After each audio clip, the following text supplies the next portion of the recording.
আমাদের প্রথম ভাবনা থাকে আমাদের হাতে টাকা কতটা, সেই টাকায় আমরা এই ছোট্ট গড়িটাকে কিভাবে সাজিয়ে তুলব। এই সাজাতে সাজাতেই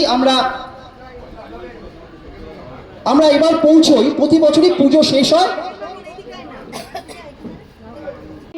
কোনো একটা জায়গার খোঁজে। সেরকমই এবছর আমরা গিয়ে পৌঁছেছিলাম হীরাপুর, উড়িষ্যার ভুবনেশ্বর থেকে, যেদিকে পুরী তার ঠিক উল্টো দিকে 27 কিলোমিটার দূরে হীরাপুর একটি জায়গা। আমরা যখন সেখানে অটো নিয়ে পৌঁছই, অটোওয়ালা আমাদের বলে 7 বছরে সেই পজিশনে কোনোদিন তারা অটো নিয়ে পৌঁছয়নি। এই মন্দিরটা বিশেষ কোনো কারণে সেই 64 যোগিনীকেই নাম দিয়েছি 64 রূপিণী। আমরা আমাদের এই ছোট্ট জায়গায় এবারের মা একা নয়, 64টি দুর্গা পুজো, দুর্গার মূর্তি আমাদের এই পাড়াতে প্রতিষ্ঠিত হবে। আপনাদের সবার কাছে আমরা বলছি, আপনাদের এই ছোট্ট প্রচেষ্টা আশা করি যে সমস্ত ইউটিউবার ভাইরা এসছেন, যে সমস্ত পল্লীবাসী আছেন, তাদের সামনে আমরা তুলে ধরবো। আশা করি ভালো লাগবে। কোনো থিমার নয়, শুধু আমাদের প্রতিমা নির্মাণ করবেন শুধু ডায়মন্ড হারবারের রতন চিত্রকর, মা ইলেকট্রিক আমাদের আলোকসজ্জায় সহযোগিতা করবেন, এবং আমাদের অত্যন্ত প্রিয় বাবুদা সুব্রতদা মিউজিক দেবেন।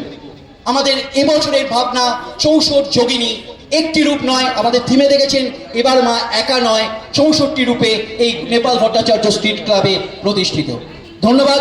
আমরা আমাদের মহিলা টিম এবছরের গত 2 বছর ধরেই হচ্ছে সেক্রেটারি, তাদের সবাইকে শুভেচ্ছা জানাচ্ছি। তারা যেভাবে চেষ্টা করছে পুজোটাকে একটা ছাতার তলে, আমাদের এই পাড়াটা না একটা সেন্ট্রাল ক্যালকাটার একটা সাবেকি পাড়ার মতো, সবাই একসঙ্গে থেকে আমরা পুজোটা করি, সবাই একে একে হাত রেখে পুজোর দিনগুলোকে চেষ্টা করি পেরোনোর। এবং আমাদের দুর্গাপুজোর উদ্বোধন করেন হচ্ছে 50 জন স্পেশাল চাইল্ড, এবং অষ্টমীর দিন নবনীর বৃদ্ধাশ্রমের মায়েরা আমাদের মধ্যে এসে পৌঁছয়, এবং দশমীর দিন যে কালীঘাটের অন্ধগলির নিউ লাইটের যে শিশুরা তারা আমাদের মধ্যে এসে পৌঁছয়, এবং তাদের নিয়েই আমরা দুর্গাপুজোটাকে সমাপ্তি ঘোষণা করি।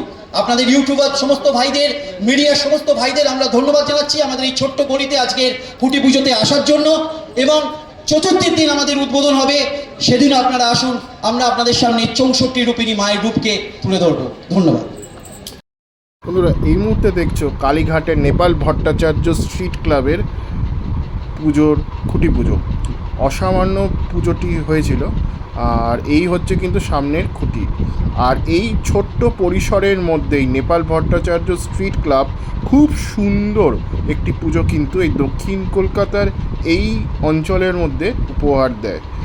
এবং এই পুজোটাকে নির্মাণ কাজ করেন পাড়ার সমস্ত সদস্যবৃন্দরা একসাথে মিলিত হয়ে এই পুজোটি কিন্তু পরিচালনা করেন এবং তৈরি করেন। সেটা কিন্তু একটা খুব ভালো